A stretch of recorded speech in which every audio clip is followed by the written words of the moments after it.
Hello मेरे प्यारे बच्चों, कैसे हैं आप सभी बच्चे। आई होप आप सभी बच्चे बहुत अच्छे होंगे। तो बच्चों, आज मैं आपके लिए लेके आई हूँ एक बहुत ही इंटरेस्टिंग कहानी और उस कहानी का नाम है द क्लेवर कॉर्टयार्ड। तो ये कहानी है आपकी क्लास 5th की चैप्टर नंबर 2 और इस कहानी में है बहुत से उतार और चढ़ाव। अब हमें यही देखना है कि कहानी एंड में किस तरीके से ट्विस्ट लेती है। तो अब हम शुरू करने वाले हैं, पढ़ने वाले हैं अपनी शमा मैम के साथ द क्लेवर कॉर्टयार्ड। तो सभी बच्चे जल्दी से तैयार हो जाइए। हेलो मेरे प्यारे बच्चों, कैसे हो आप सब लोग। मेरा नाम शमा परवीन है और मैं आपकी इंग्लिश की एडुकेटर हूँ। तो चलिए आज हम लोग आपका चैप्टर नंबर 2 जिसका नाम है द क्लेवर कोर्टियर, इसको डिटेल में पढ़ते हैं। In this chapter, we will read about Birbal's wit and come to know how jealousy can lead others to plot against the wise. But truth and intelligence always win in the end. So my dear students, इस chapter में आप लोग बिरबल और अकबर की story पढ़ेंगे। ठीक है, इसमें आप लोग ये देखेंगे किस तरीके से बिरबल ने अपनी चतुराई का इस्तेमाल किया और एक बहुत बड़ी मुसीबत से खुद को बचा लिया। Emperor Akbar had 9 gems in his royal chamber. Birbal was one of them. He liked Birbal very much because he was the wisest philosopher. तो एम्परर अकबर जो थे उन्होंने अपने कोर्ट में 9 रत्नों को रखा था, जिन्हें हम 9 रत्न के नाम से जानते हैं। ठीक है, तो बिरबल उन्हीं में से एक थे। अकबर ना बिरबल को सबसे ज्यादा पसंद करते थे। ठीक है, वैसे वो क्यों पसंद करते थे उनको? क्योंकि बिरबल सबसे ज्यादा बुद्धिमान थे और सबसे बड़े फिलोसोफर थे। फिलोसोफर का मतलब क्या?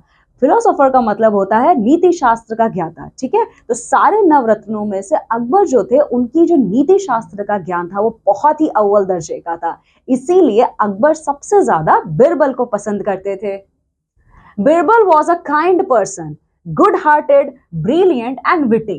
Owing to these qualities, the other courtiers were jealous of him. They were always making plans to harm him, but all in vain. Birbal एक बहुत ही अच्छे इंसान भी थे। इसी की वजह से जो अकबर के कोर्ट के और सारे लोग थे, उनके और कोर्टियर्स थे, वो हमेशा ना जेलस रहते थे बिरबल से। वो कुछ ना कुछ ऐसा प्लान करते रहते थे जिससे बिरबल को नुकसान पहुंचे। बट यू नो व्हाट, अगर आपकी नीयत अच्छी नहीं है तो आप कभी भी कामयाब नहीं हो सकते। तो ये जो कोर्टियर्स थे ये हमेशा फेल हो जाते थे, वो कभी भी बिरबल को नुकसान नहीं पहुंचा पाते थे। Once the courtier made a plan to destroy Birbal. They told the emperor's washerman that Birbal had the ability to go to heaven. अब एक दिन बिरबल को नुकसान पहुंचाने के इरादे से जो बाकी के कोर्टियर्स थे अकबर के दरबार के, उन लोगों ने प्लान बनाया और प्लान के तहत जो वॉशरमैन थे अकबर के, मतलब अकबर के कपड़े जो वॉशरमैन धोता था, उनके पास वो जाते हैं और उनके साथ एक प्लान शेयर करते हैं। और उनका प्लान का मोटो क्या था? अल्टीमेटली बिरबल को नुकसान पहुंचाना। They bribed the washerman and told him to persuade the emperor to send Birbal to heaven. ठीक है, तो उन सारे कोर्टियर्स ने क्या किया? इस वॉशरमैन को थोड़ा सा ब्राइब दिया, मतलब थोड़ा सा रिश्वत दिया और किसी तरीके से उनको कन्विंस कर लिया कि आपको एम्परर अकबर के सामने जाके ये बात बोलना है कि बिरबल को आप स्वर्ग में भेजिए, यानी बिरबल को आपको हेवन में भेजना है।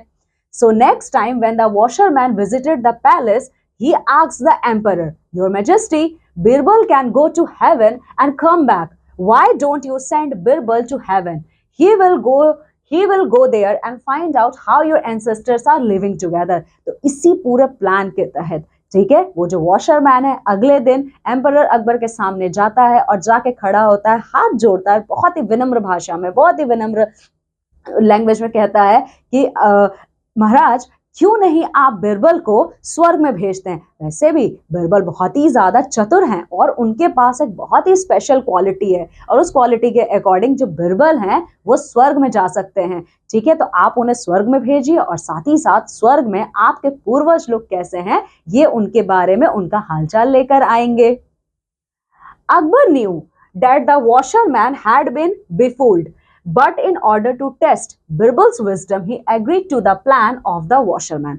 अब जब वॉशरमैन ने ये बातें कही तो एम्परर अकबर को तो समझ में आ गया था कि ये जो वॉशरमैन है ये मुझे बेवकूफ समझ रहा है या फिर ये मुझे पागल बनाने की कोशिश कर रहा है। लेकिन एम्परर अकबर ने सोचा ठीक है, इसी बहाने क्यों ना मैं बिरबल की भी चतुराई की परीक्षा ले लूं। Akbar said, "That's very nice. But how would we send him?" The washerman replied, "That's very simple. Sir, we will make Birbal sit in a pyre.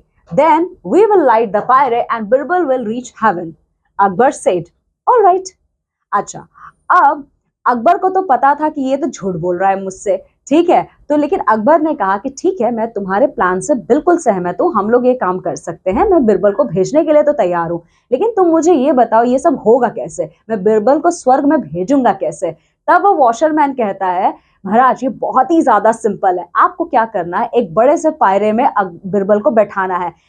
तो माय डियर स्टूडेंट्स, ये पायरे का मतलब क्या होता है? पायरे का मतलब होता है एक बहुत ही बड़ा सा बर्तन होता है जिसमें डेड बॉडीज को रखा जाता है और फिर नीचे उसमें आग लगाया जाता है जिससे उनका फ्यूनरल होता है, ठीक है। तो वॉशरमैन ने कहा कि बिरबल को एक बड़े से बर्तन में हम लोग बैठा देंगे और नीचे से आग लगा देंगे, उसके बाद बिरबल हेवन पहुंच जाएंगे।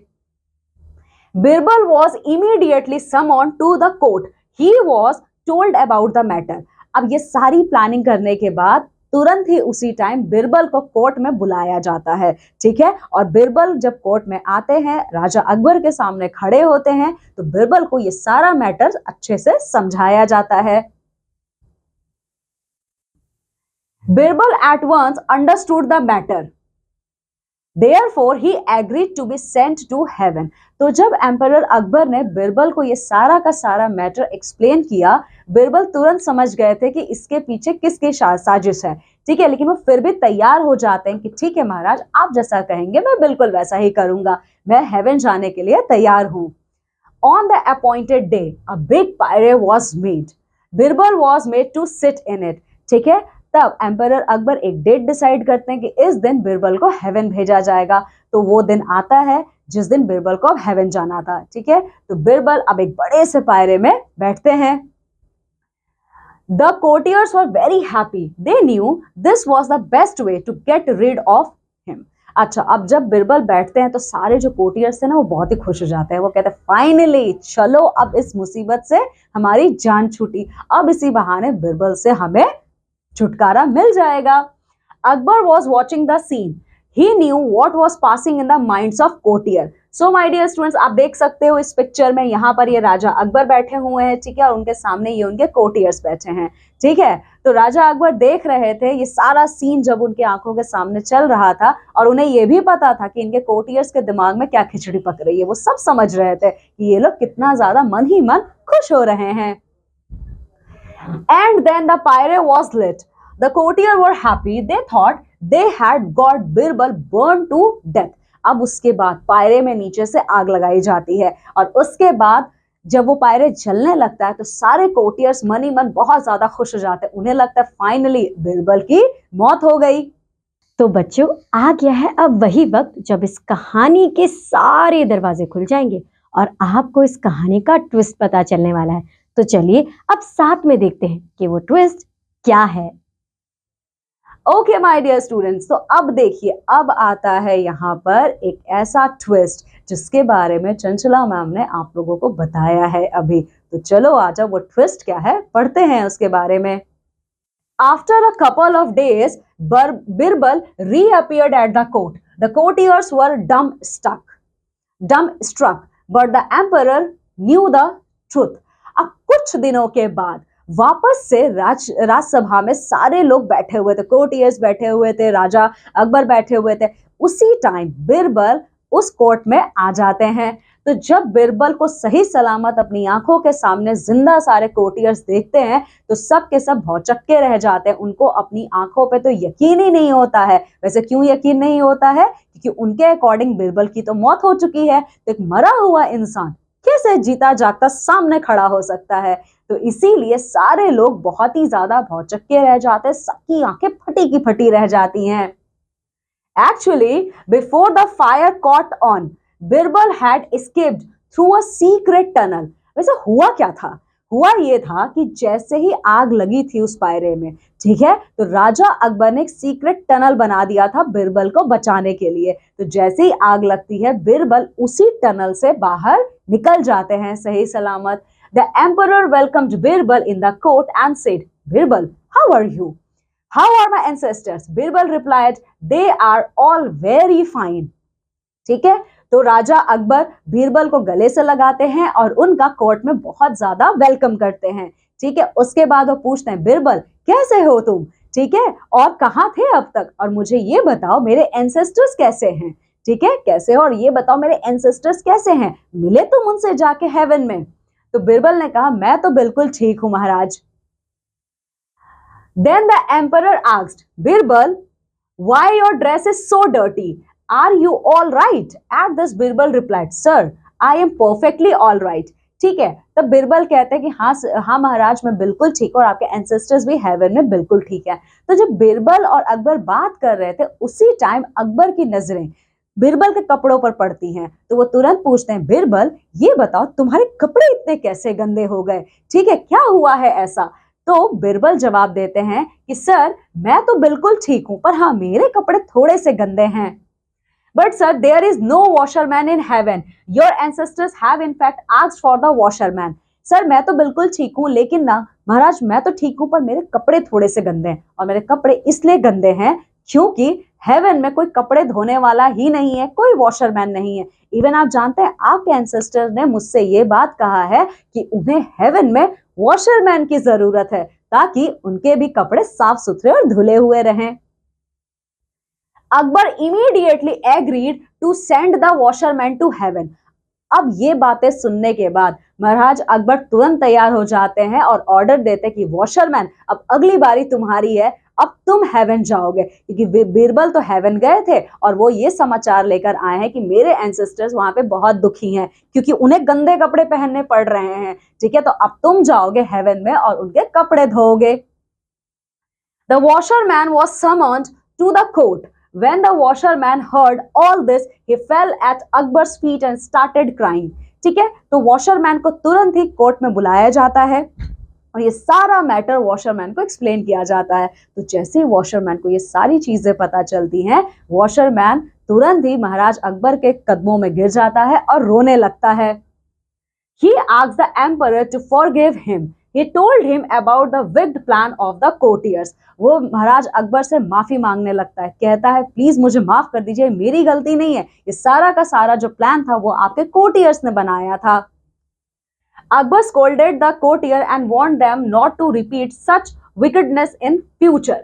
अकबर ये सारी बातें सुनने के बाद अपने सारे कोर्टियर्स को बहुत डांटते हैं और कहते हैं नेक्स्ट टाइम फ्यूचर में ऐसी गलती कभी भी मत करना, बिरबल को नुकसान पहुंचाने की कभी भी गलती से भी हिम्मत नहीं करना। सो मेरे प्यारे बच्चों, ये रहा, यहीं पे ये हमारा चैप्टर एंड होता है। आई होप आप लोगों को ये चैप्टर बहुत अच्छे से समझ में आया होगा और आप लोगों ने बहुत एंजॉय भी किया होगा। बाय। तो बच्चों, आपने देखा कि किस तरीके से बीरबल ने अपना दिमाग का इस्तेमाल कर पूरी कहानी ही पलट दी। कितनी मर्तबा होता है कि हमें समझ में ही नहीं आता कि हमें क्या करना है, लेकिन हम किसी का बुरा ना कर भी सिर्फ अपने आप को बचाकर अपनी बुद्धि से बहुत आगे बढ़ सकते हैं। तो देखते ही देखते बच्चों, हम आ गए अपने चैप्टर के अंत पर और हमने समझा कि किस तरीके से हम अपने दिमाग का इस्तेमाल कर चाहे कैसी भी सिचुएशन क्यों ना हो, वहां से बाहर आ सकते हैं। यानी कि हम ये कह सकते हैं कि जैसा हम बोएंगे हमें अंत में वैसा ही काटने को मिलेगा। जिस तरीके से उस वॉशरमैन ने ये गड्ढा खोदा तो बीरबल के लिए था, पर एंड में वो खुद ही गिर गया और उसे अपने किए की सजा भी मिली। तो बच्चों, हमेशा ध्यान रखना कि जब भी आप किसी दूसरे का बुरा करने जाओगे तो कहीं ना कहीं आप खुद ही बुरे में फंस जाओगे।